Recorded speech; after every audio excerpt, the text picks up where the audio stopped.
ini wa ila rabbika farghab, dan hanya kepada Tuhanmu. Mu di sini ka satu orang, yaitu Nabi Muhammad. Farghab perintah, hendaknya kamu berharap. Kamunya di sini juga Nabi Muhammad. Tetapi seringkali dalam Al-Quran disebutkan adresnya atau alamatnya ditujukan kepada Nabi Muhammad SAW, tetapi itu harus menjadi pelajaran bagi kita umatnya Nabi Muhammad SAW. Jadi kita adopsi pengertian di dalam surat ini sekaligus sebagai pelajaran bagi kita bagaimana kita menghadapi kehidupan ini. Contoh lain misalnya, ada perintah atau anjuran Allah kepada para istri Nabi Muhammad SAW. Alamatnya di situ, adresnya jelas. Ya nisa an-nabi, wahai para istri Nabi. Tetapi para ulama sepakat bahwa nasihat atau perintah yang diarahkan untuk para istri Nabi itu juga berlaku untuk para wanita muslimat. Jadi kita ambil pelajaran bahwa setelah kita berusaha keras untuk mempertahankan hidup, dan hidup kita manfaatkan sebagai fasilitas untuk mengabdi kepada Allah, kemudian kita sambil bekerja keras itu kita mesti mengharapkan bantuan dari Allah. Wa ila rabbika farghab. Kata farghab, ini ada Dr. Iqbal yang suka bahasa. Itu kata fi'il madinya raghiba yarghabu. Raghiba yarghabu itu ada keunikan. Dia dipasangkan dengan preposisi apa? Preposisi dalam bahasa Arab namanya harful jar. Ya. Saya kasih contoh dulu yang bahasa Inggris karena saya yakin bapak-bapak, ibu-ibu lebih paham bahasa Inggris daripada bahasa Arab. Oleh karena itu saya kasih contoh kata look. Look itu kita mengartikannya melihat. Tapi kalau dipasangkan dengan for, look for artinya mencari. Kalau look into itu melihat ke dalam, ya, mengintip begitu. Jadi arti look dipengaruhi oleh preposisi atau ganti yang menyertainya. Begitu pula kata raghiba. Raghiba kalau disertai kata depan an, ya, raghiba an artinya benci. Raghiba an sebagai kata ganti, terus sebagai kata depan, kemudian diikuti kata benda, maka artinya membenci. Tapi kalau raghiba diikuti dengan kata depan fi, artinya menyukai. Di sini raghiba disertai dengan kata depan apa? Ila, artinya berharap. Jadi hanya kepada Allah lah hendaknya kamu berharap. Ya. Harapan itu penting, karena kita hidup kalau tidak punya harapan, kita itu bisa mudah putus asa. Kita dalam hidup butuh harapan masa depan. Aku besok masih bisa makan apa tidak? Aku besok apakah selamat atau tidak? Kalau kita tidak punya harapan, maka kita mudah putus asa.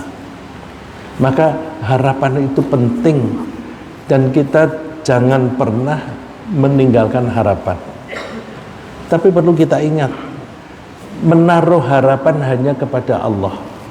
Ya, menaruh harapan hanya kepada Allah. Kok begitu? Iya, kita hidup ini yang membuat Allah. Kita bisa minum yang membuat air Allah. Nggak ada orang yang bisa membuat air. Kalau ada orang, aku bisa membuat air dengan cara mengubah angin menjadi air dengan proses pendinginan dan sebagainya. Itu bukan membuat, itu mengubah bentuk. Mengubah bentuk dari hidrogen dan oksigen digabung menjadi air. Bukan membuat. Kita tidak bisa membuat hidrogennya. Jadi tidak ada orang yang bisa membuat. Kalau orang sombong, coba deh bikinin 1 butir pasir saja. Bisa nggak? Nggak bisa. Nggak bisa membuat pasir. 1 butir saja. Padahal di bumi ini ada berapa triliun pasir. Jadi itu contoh bahwa kita ini tidak bisa apa-apa tanpa ditolong oleh Allah. Maka dalam hidup ini jangan lupa kita mesti menaruh harapan hanya kepada Allah. Ketika kita menaruh harapan kepada Allah, itu dibarengi dengan mohon pertolongan. Mohon pertolongan lagi, mohon pertolongan juga hanya kepada Allah, karena yang bisa menolong hanya Allah. Logikanya serupa dengan tadi. Karena yang bisa menciptakan adalah Allah, maka yang bisa menolong juga hanya Allah. Dan itu kita nyatakan komitmen itu setiap hari minimum 17 kali. Wa iyyaka nasta'in. Dan hanya kepadamu kami mohon pertolongan. Jadi 2 unsur yang sangat penting, harapan dan pertolongan. Hope and help. Hope and help. Kalau ada seseorang tidak punya hope, tidak punya help, itu namanya apa? Depresi. Putus asa. Putus asa. Putus asa itu kafir. Ya, wala yai'asu min rauhillahi illal qaumul kafirun. Tidak ada yang putus asa terhadap rahmat Allah kecuali orang kafir. Karena kalau orang itu sampai putus asa, berarti dia tidak percaya bahwa Allah itu Maha Penolong. Makanya penting kita tanamkan bahwa kita butuh pertolongan dan kita minta pertolongan hanya kepada Allah. Kita menaruh harapan juga kepada Allah. Saya ambilkan ayat yang relevan. Wa man nasru illa min indillahil azizil hakim. Tidak ada pertolongan kecuali dari Allah yang maha perkasa, lagi maha bijaksana. Tentu saja Allah itu perkasa, karena Allah itu bisa menciptakan dan bisa mengatur.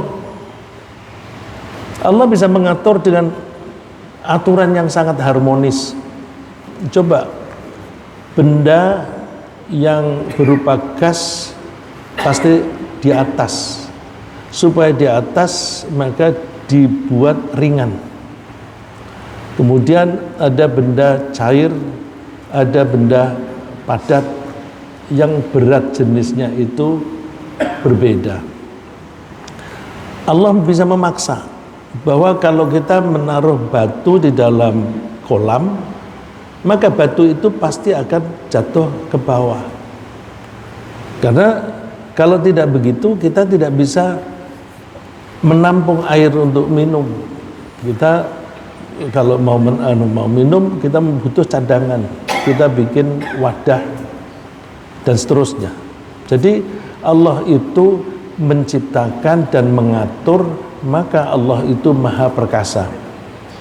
Dan kalau Allah mengatur, itu umumnya mengatur dengan paksa. Kenapa dengan paksa? Supaya teratur. Karena kalau tidak dipaksa, nanti tidak teratur. Seperti benda yang berasal dari bumi, itu dipaksa oleh Allah harus jatuh ke bawah, ke bumi, kembali ke bumi. Barang dari bumi harus kembali ke bumi, yang kita mengetahui dengan hukum gravitasi. Yang membuat gravitasi bukan Newton. Sebelum Newton lahir sudah ada gravitasi yang membuat Allah. Ya, Newton hanya mencoba ngitung-ngitung saja, dan ngitung-ngitung itu lambat. Kalau Allah begitu melaksanakan langsung sudah dihitung. Jadi Allah mengatur segala sesuatu itu dengan paksa. Nah, karena Allah mengatur dengan paksa, maka kita harus memahami cara Allah memaksa itu bagaimana sih? Cara Allah memaksa. Misalnya itu tadi, memaksa mengembalikan barang dari bumi kembali ke bumi. Kita mempelajari yang konkret-konkret, yang materi semacam ini, kemudian kita terapkan di dalam hal-hal yang abstrak. Misalnya, bagaimana kita bisa mendapatkan rizki. Kita pelajari bagaimana Allah memberi rizki kepada manusia. Kita pelajari, kemudian kita terapkan cara itu. Kalau yang kita pelajari di dalam Al-Quran, Allah memberi rezeki kepada kita itu bisa dengan cara mengambil begitu saja resources yang ada di bumi, diambil begitu saja. Misalnya ikan itu sudah diatur oleh Allah untuk melimpah di lautan. Meskipun ikan itu saling makan, yang besar memakan yang kecil, tapi jumlahnya tetap banyak, ya, tetap melimpah, yang kita bisa makan ikan sebanyak yang kita bisa. Itu dengan cara semacam itu. Nah, kalau kita itu ingin mudah, maka kita bisa membudidaya, ya, dengan budidaya. Jadi pertanian, peternakan itu adalah salah satu cara untuk mendapatkan rezeki. Cara yang lain apa? Tolong menolong. Untuk kita mau tolong menolong, Allah membuat kita tidak ada yang sempurna. Setiap orang pasti punya kelebihan dan punya kekurangan. Supaya apa? Supaya bisa tukar menukar. Dengan tukar menukar itu maka terjadilah rezeki. Karena dalam tukar menukar itu nanti masing-masing akan bersedia memberi keuntungan kepada orang lain. Nah, yang kita nyebutnya lalu perdagangan. Nah, tapi itu yang disebut oleh Allah. Maka kalau kita menginginkan rezeki, kita menginginkan ditolong oleh Allah mendapatkan rezeki, pakai mekanisme itu. Tapi harus disertai dengan harapan kepada Allah. Jangan lupa Allah itu Maha Aziz, ya, Maha Perkasa. Kalau kita tidak mendekatkan diri kepada Allah, nanti kita bisa dihalang-halangi ketika kita mengharapkan rahmat darinya. Al-Hakim itu bisa diartikan bijaksana, bisa diartikan adil. Al-Hakim itu akar katanya dari hukmun, hukum, atau hikmah, kebijaksanaan. Jadi kalau kita mengatakan Luqman Al-Hakim, Al-Hakim di situ bukan hakim, Luqman yang bijaksana. Ya. Alaihissallahu bi ahkamil hakimin. Bukankah Allah itu adalah yang paling adil di antara para hakim, para pengambil keputusan. Nah, hukmun itu artinya pengambilan keputusan. Orang yang adil mengambil keputusan semestinya apa yang seharusnya begitu, itu dijadikan keputusan. Itu namanya Al-Hakim. Nah, oleh karena itu kalau kita mohon pertolongan kepada Allah, kita mesti mempelajari keadilan Allah. Tentu Allah tidak memberi rezeki semena-mena. Ada orang yang melakukan cara-cara yang baik, ya dikasih rezeki yang banyak, yang baik. Tapi orang yang tidak mau bekerja dengan baik, ya tidak akan mendapatkan rezeki yang baik.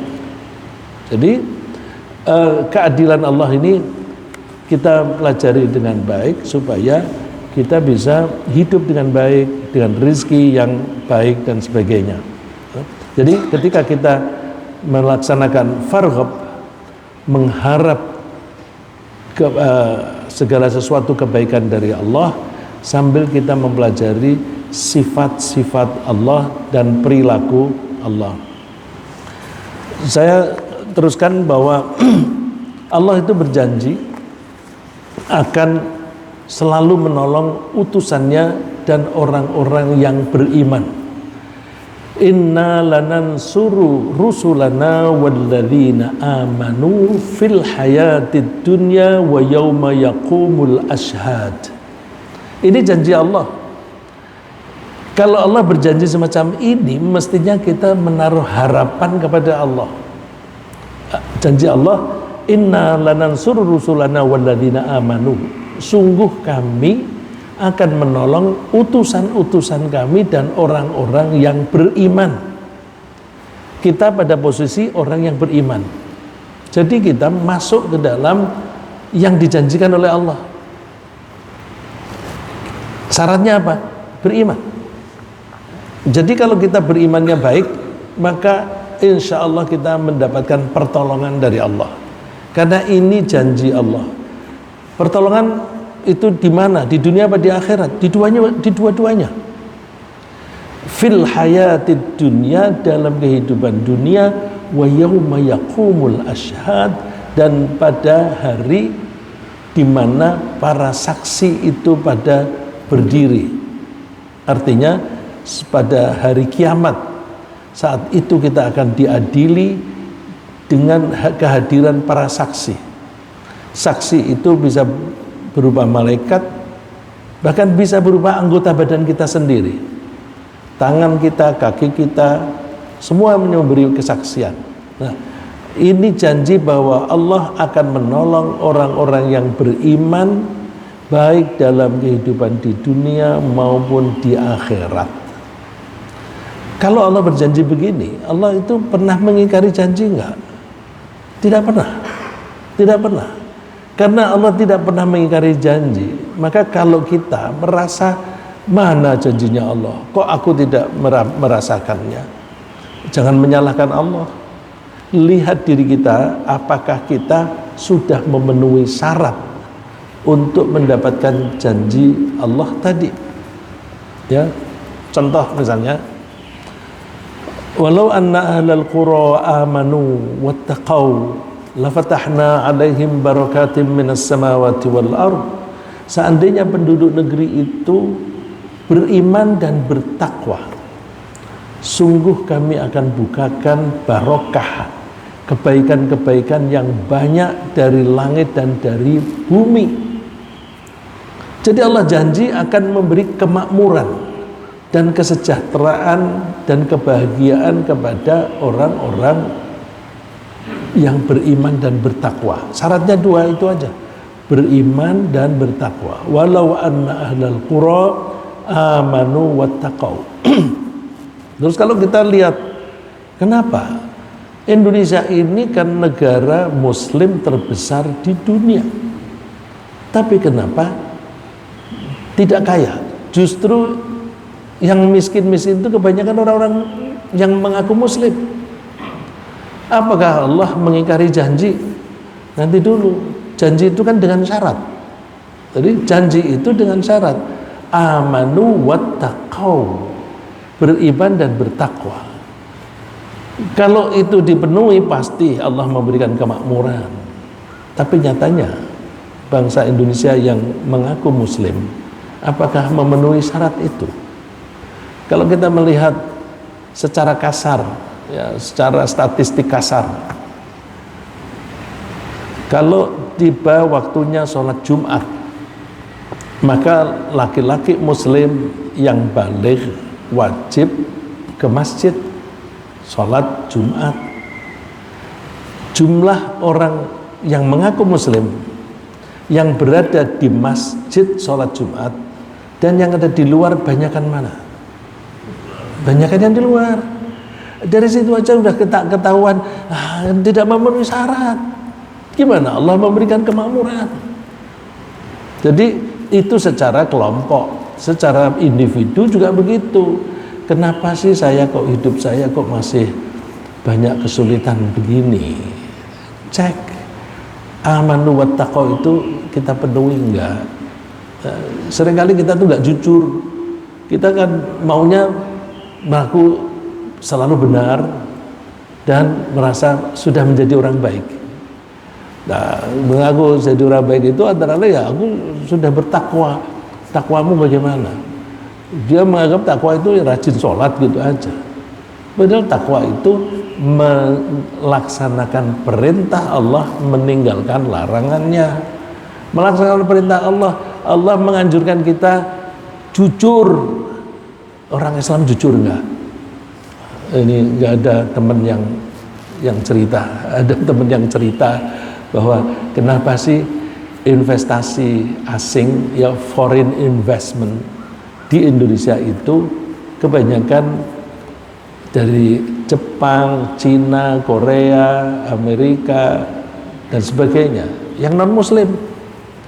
Tapi kok investasi dari Saudi Arabia, dari Uni Arab Emirat dan sebagainya kok sangat sedikit.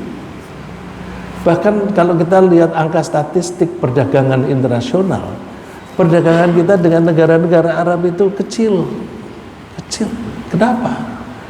Nah, itu tadi karena kita tidak melaksanakan iman dan takwa dengan baik. Ada teman yang cerita, sekarang tidak hadir, seringkali orang Saudi itu menanam investasi di sini, berbisnis, duitnya nggak bisa kembali. Bukannya tidak untung, duitnya modalnya itu nggak kembali. Gimana dia tidak kapok? Gimana tidak kapok? Kalau kapok, bukan dia saja yang tidak mau kembali ke sini, dia akan cerita kepada orang lain. Nah, reputasi bangsa Indonesia ini masya Allah. Terus coba kita lihat indeks kepercayaan dalam bidang korupsi, kebersihan, bersih dari korupsi. Angka kita itu hanya 34. Jadi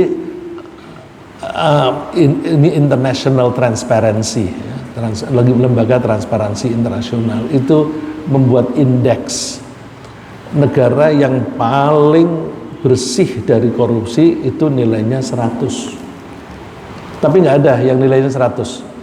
Ya, yang ada mendekati 100. Ya, seperti Denmark begitu. Nah, Indonesia itu nilainya 34. 34. Aduh. Malah kalau kita mau lebih teliti, jangan-jangan bukan 34 tuh. Bukan 10 atau kurang. Coba berhubungan dengan mohon maaf saya lirik Pak Adi. Saya tuh punya teman yang kerjanya di bidang keuangan, bukan Pak Adi. Dia bilang, pokoknya kalau kita berbisnis atau ada proyek yang ada hubungannya dengan pemerintah, baik langsung ataupun tidak langsung, tidak akan bisa menghindari korupsi. Itu kata dia ya. Saya tidak tahu di lapangan sebenarnya apa. Itu mungkin Pak Adi bisa bantah saya. Tapi saya ini hanya ngutip. Kalau wartawan kan hanya ngutip saja. Nanti benar atau tidaknya ya kita verifikasi begitu. Nah, wallahu alam. Tapi kita merasakan gitu ya. Itu apalagi kalau yang dana itu tidak ada kwitansinya. Seperti misalnya bantuan untuk orang-orang miskin itu kan seringkali nggak ada kwitansinya itu. Kalau nggak ada kwitansinya itu gampang dikurangi. Ada kwitansinya saja gampang dikurangi. Apakah hanya di lembaga pemerintah saja? Enggak, swasta juga begitu. Ya, swasta juga begitu. Sekarang saya nggak tahu ya. Dulu ketika di pom bensin itu tidak ada stroke. Kalau sekarang kan kalau minta nota itu sudah tinggal di print. Dulu tulis tangan. Saya sering ngecek, Mas, kan habisnya 100.000 Mas. Bisa nggak itu notanya ditulis 150? Bisa. Dan itu lazim. Kalau lazim, siapa yang melakukan? Sopir. Jadi kalau kita punya sopir, terus dia memakai kendaraan kita, ngisi bensin 5 liter, dia bilangnya 10 liter. Nah, mohon maaf yang menjadi sopir di sini. Tidak semua sopir begitu tentunya, ya. Tidak semua sopir. Nah, jadi kalau bosnya itu digrogoti duitnya, kemudian bosnya itu menjadi pilot, lalu karyawan ini di PHK. Salah siapa? Salah sendiri. Salah sendiri. Dia maling kepada dari bosnya. Itu kalau bos pribadi. Perusahaan juga begitu. Ya, perusahaan juga begitu. Jadi karena kita ini tidak memenuhi syarat iman dan takwa, maka Allah tidak menolong kita seperti yang dijanjikan. Allah tetap menolong, tetapi tidak seperti yang dijanjikan. Dan kalau Allah sudah menyatakan janjinya dan Allah memutuskan untuk memberi rahmat, tidak akan ada orang yang bisa menghalang-halanginya. Coba Allah berfirman di surat Fatir. Ini Fatir tapi namanya tidak pakai al. Padahal Fatir itu sifatnya Allah. Alhamdulillahi fatiris samawati wal ard. Fatir itu artinya yang menciptakan. Ma yaftahillahu lin-nasi mir rahmatin fala mumsikalaha wa ma yumsik fala mursila lahu min ba'dih wa huwal azizul hakim. Apa saja berupa rahmat, ya. Rahmat apa saja yang dibuka oleh Allah untuk seseorang, tidak akan ada orang yang bisa menghalang-halanginya. Wa ma yumsik fala mursila lahu min ba'dih. Rahmat yang ditahan oleh Allah tidak diberikan kepada seseorang, maka tidak ada siapapun yang bisa memaksakan rahmatnya Allah itu nyampe kepada orang tersebut. Wa huwal azizul hakim. Lagi Allah menyebut dirinya sebagai Al-Aziz dan Al-Hakim, Maha Perkasa dan Maha Adil, Maha Bijaksana. Nah, ini yang seringkali kita sebutkan, kalau memang itu sudah rezeki kita itu nggak akan kemana-mana, pasti sampai ke kita. Bu, dihalang-halangi oleh orang siapapun, ya pasti nyampe. Kalau bisa dihalang-halangi orang sehingga tidak sampai kepada kita, yaitu berarti memang bukan jatah kita. Nah, ini pedoman bakunya adalah ma yaftahillahu lin-nasi mir rahmatin fala mumsikalaha wa ma yumsik fala mursila lahu min ba'dih wa huwal azizul hakim. Lalu tadi kita sebutkan kita itu berharap hanya kepada Allah. Bagaimana cara berharap? Jangan berharap itu hanya berdoa saja. Kita mesti berbuat sesuatu. Berbuat sesuatu yang akibatnya menghasilkan apa yang kita harapkan. Jadi berbeda kalau kita itu